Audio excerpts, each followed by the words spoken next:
मित्रांनो, एसटी कर्मचाऱ्यांना अपेक्षा तर पगारवाढीची आहेच, परंतु 20 तारखेला बैठकच होणार नाही अशा प्रकारचं चित्र दिसायला लागलंय. कारण एसटी कर्मचाऱ्यांना ही बातमी दिसली की 20 तारखेलाच महायुतीची पहिली सभा होणार आहे आणि ती पहिली सभा कोल्हापुरात होणार आहे. आणि त्यानंतर लगेच एसटी कर्मचाऱ्यांना खुश करण्यासाठी आणखी एक बातमी आली की कोल्हापुरातील महायुतीची सभा आता लांबणीवर जाणार. हे पाहून खरंच एसटी कर्मचाऱ्यांना बरं वाटलं, परंतु काही एसटी कर्मचारी म्हणत आहेत ही पोस्ट एडिटेड आहे, कोणीतरी एडिट करून ही बातमी टाकली आहे, अशा प्रकारे एसटी कर्मचाऱ्यांमध्ये चर्चा चालू आहे.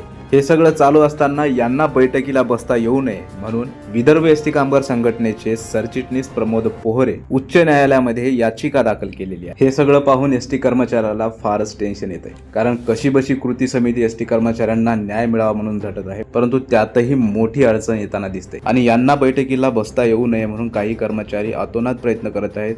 या प्रयत्नाला यश मिळो असेही काही कर्मचारी बोलत आहेत, कारण गेल्या 25 वर्षात एसटी कर्मचाऱ्यांचं वाटोळं करण्यामागे या दोघांचा खूप मोठा वाटा आहे. यामुळे एसटी कर्मचारी अत्यंत नाराज या दोघांवर आहेत. संदीप शिंदेनी एका मुलाखतीमध्ये आमच्या संघटनेची मान्यता गेलेली नाही असे बोलले, त्यामुळे एसटी कर्मचारी आणखीनच विचारात पडले की बा आता काय करायचं. एसटी कर्मचाऱ्यांना कोणत्याही संघटनेला मान्यता नको आहे. मान्यता असलेली संघटना कशा प्रकारे एसटी कर्मचाऱ्यांचं वाटोळं करत आहे हे सगळं आता एसटी कर्मचाऱ्याच्या चांगलंच ध्यानात बसलं. त्यामुळे एसटी कर्मचाऱ्यांना कोणत्याच एका संघटनेला मान्यता नको आहे. जर पगारवाढीबाबत निर्णय घ्यायचा असेल तर सर्व संघटनांच्या नेत्यांना एका जागी बसवून पगारवाढीबाबत निर्णय घ्यायला पाहिजे, अशा प्रकारे एसटी कर्मचाऱ्यांचं मत आहे.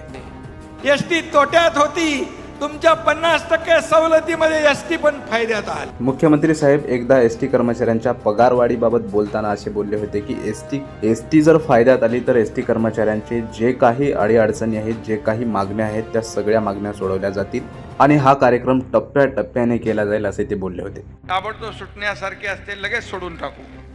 Short term, mid term, long term अशा प्रकारचं आपण एक शेड्यूल तयार करू. मुख्यमंत्री साहेब आता एसटी फायद्यात आलेली आहे. एसटी कर्मचारी तुमच्या निर्णयाची वाट बघत आहेत. लवकर त्यांच्या कानावर तुमच्या तोंडून एक गोड बातमी पडली पाहिजे, हीच सर्व एसटी कर्मचाऱ्यांची अपेक्षा आहे. उद्याच्या 20 तारखेची बैठक होईल आणि त्या बैठकीमध्ये एसटी कर्मचाऱ्यांना मुख्यमंत्र्यांच्या तोंडून भरघोस पगारवाढ मिळेल आणि पगारवाढ मिळाल्याच्या खुशीमध्ये मुख्यमंत्र्यांना एसटी कर्मचारी पुन्हा एकदा मुख्यमंत्री होण्यासाठी 1 रुपया न घेता प्रचार करतील, हीच अपेक्षा.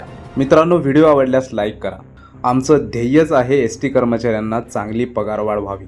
त्यामुळे हा व्हिडिओ सर्व एसटी कर्मचाऱ्यांच्या व्हॉट्सअप ग्रुपमध्ये शेअर करा. धन्यवाद. एसटीचे प्रश्न पण आम्ही सोडवणार आहोत.